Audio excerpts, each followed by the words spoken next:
Tonight on Let It Rip. Motorists save a bucket of money under the House plan. There are guaranteed rate reductions for all drivers. Republicans say they want to save you a bunch of money on your car insurance. But the governor thinks their plan doesn't go far enough. I'm not going to sign a bill that preserves a corrupt system where insurance companies are allowed to unfairly discriminate in setting rates. Are we finally on the verge of reducing the highest rates in the nation? Or will a solution once again hit the roadblock of partisan politics? And later tonight, we're talking with former Free Press columnist Rochelle Riley about what she plans to do next and the future of journalism. But time to lip right now.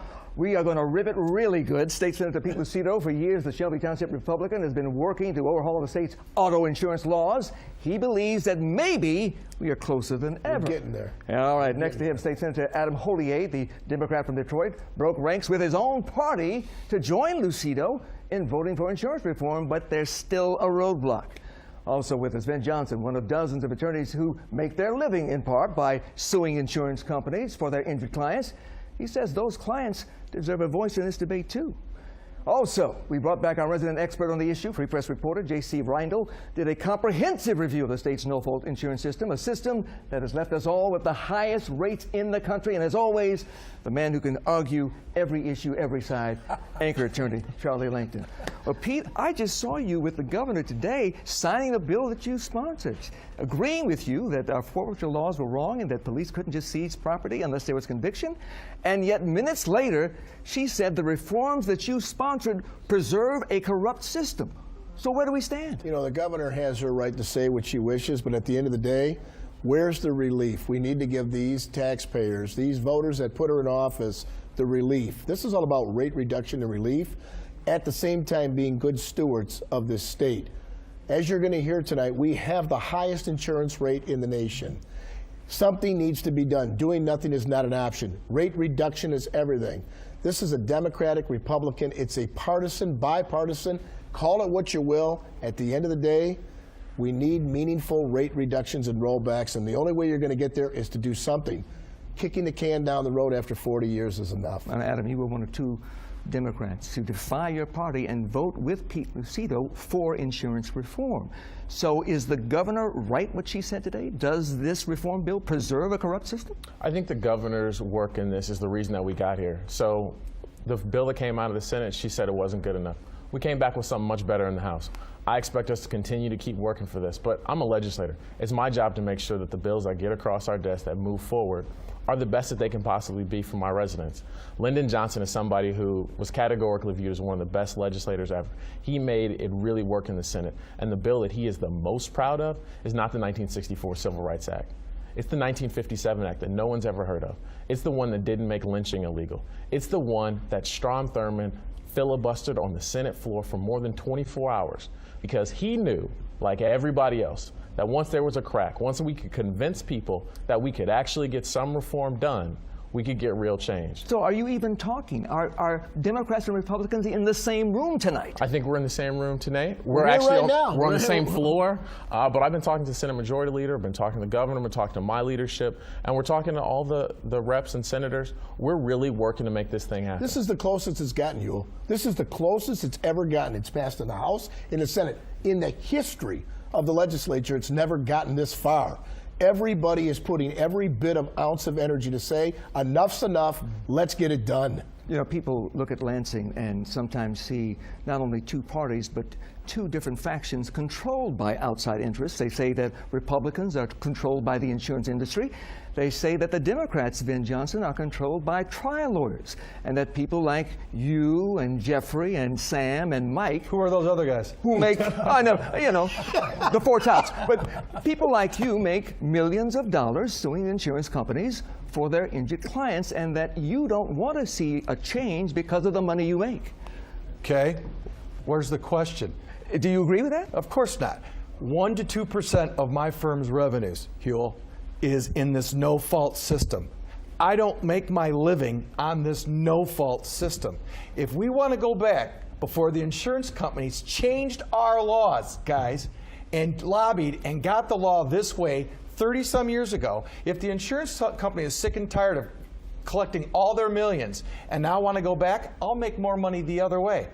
But the fact of the matter is, as a trial lawyer, as somebody who makes a living on behalf of injured people, I have to stand up and say, you can't treat the catastrophically injured people this way. You talk about I pay these premiums too, y'all.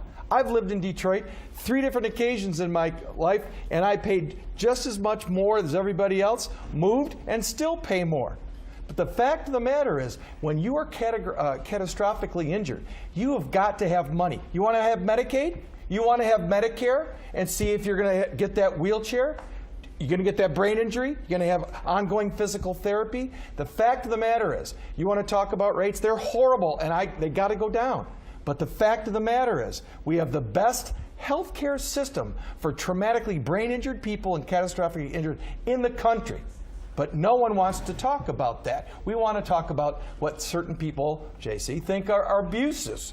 And I'm happy to debate that too. Come to my office and see how many times insurance companies do not pay legitimate claims on behalf of people who did nothing wrong in these accidents, and but for guys and gals like me and my firm, they wouldn't have a shot to get better. Well, JC, he mentioned your name. You did an exhaustive analysis of our no-fault insurance system after you moved here from Connecticut. What did you find? What do you think is the answer? Well, one thing that we do know is that the no-fault system, particularly in Detroit, when the motorist, when you open up your bill, the largest part of your bill, especially in Detroit, is the no-fault part of it, the medical. It's around half of your bill. And I know right now the legislative bills, should theoretically result in some significant rate relief, especially in cities that have the very high car insurance premiums, like Detroit. I know there's options right now in the House bill where you could choose to have no fault. You could have the zero PIP, personal injury protection, or you could also choose, if you like the system as it is now, you could choose to stick with it, the 100% lifetime. And also there's some other variations too in the middle.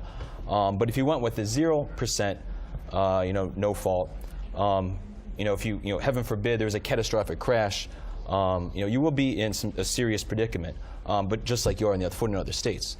But your rates, would be a lot lower for car insurance premiums if we had that. And Charlie, we also have to eliminate non-driving factors in setting the rates.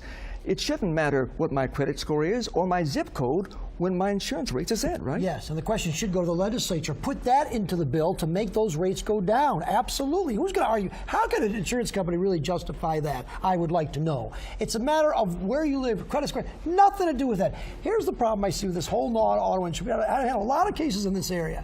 The problem is that the insurance companies, though, do take a fairly heavy hand sometimes. And what they do is they will send my client, Ben's client, out to a doctor, often, and their doctor that they pay for will say, there's nothing wrong with you. Now you happens don't get in every single case. So every single case. And they call them independent medical examinations. They're not independent. They don't practice, Charlie. They don't practice. All they do is they do these exams. So the problem is people that are in a car accident, the people that have now lost their job very often, cannot work, barely can walk, and they need the treatment, they're not getting it because an insurance company's cut them off. And then even if you come to Van or myself or one, it's going to take years.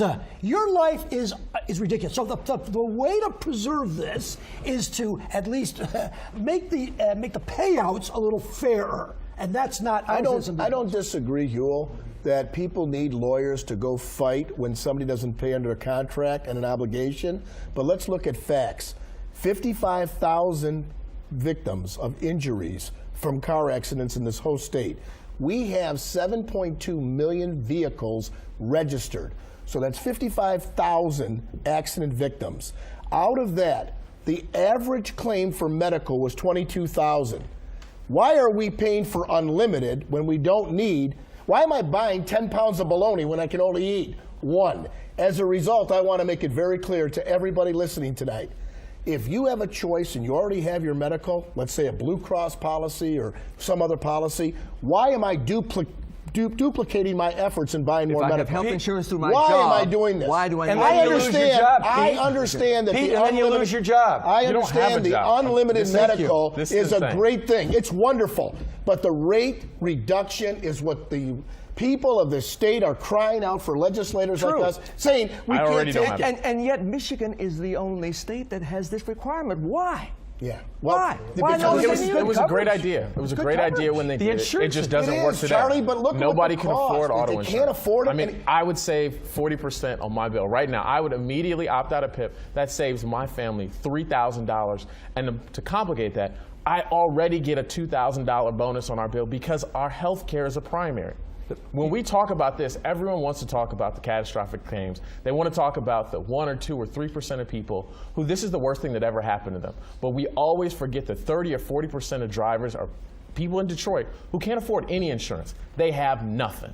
And that's the problem that we are seeking to address. This is progress for people who have nothing. And so when you say, hey, on their worst day, if they got in a catastrophic accident, this is going to mean it for them. If they fell off a ladder, it's going to mean the same thing. But the difference between this and that is that right now they don't have auto insurance. They can't get registered. They can't go to work. They can't do any of the things that are necessary to move their family forward. So every time I talk to somebody about how they need a new roof, about how they can't afford daycare, it's money that they should be saving in auto insurance. Why aren't we talking about the insurance industry's profits in this last 30 years? How come no one's bringing that? Let's JC, talk about all those I would things. love an article for you to address the insurance industry and how they have made record profits in Michigan throughout this entire period of time. And Representative, when I hear you talk about opt out of PIP, that concerns me so gravely because you don't understand what you're giving up. If you don't have insurance and you are injured, you are not going to get the same That's type why of the medical House care. left PIP in there. You can have unlimited. So you keep the unlimited, but let's go give some rate relief to those people that can't afford Put in it. writing how much you're going to reduce the rates. They did. Here we go now. Those For are 5 the years. arguments. That was the Senate gave That's nothing. a the House 5-year put in guarantee 5 that year. never had a guarantee before. So the central question is this: is it possible to lower rates and still keep the quality of care? The House bill requires that you get a 10% savings even maintaining the unlimited piece. And that's more of a guarantee than anybody's ever gotten. I need to put this out there because it's important. All of our sister states that are around us, as Ohio, Indiana, Wisconsin, they have nobody in gurneys out at the street, and they don't have this unlimited care, and they don't have these people. Accident victims will always be there, but the people out there can't afford to have this unlimited, and there's services being given. So when the hospitals say you're not going to get the same care, look around to our sister states. There's no There's question. nobody in the gurney on the street. We got to end it right This there. is But totally look, unacceptable. We will be back here again. We thank you for your comments and your insights. This is the beginning that we hope will be a road to reform and rate reduction. Thank Amen. you. All right. Newspapers like the Free Press and Detroit News reaching more people than ever thanks to mobile devices and the internet, but they're also making less money. It's a bittersweet reality for the print news division of our industry. We'll talk about that with Detroit columnist Rochelle Riley, who called it a career today, when Let It Rip continues.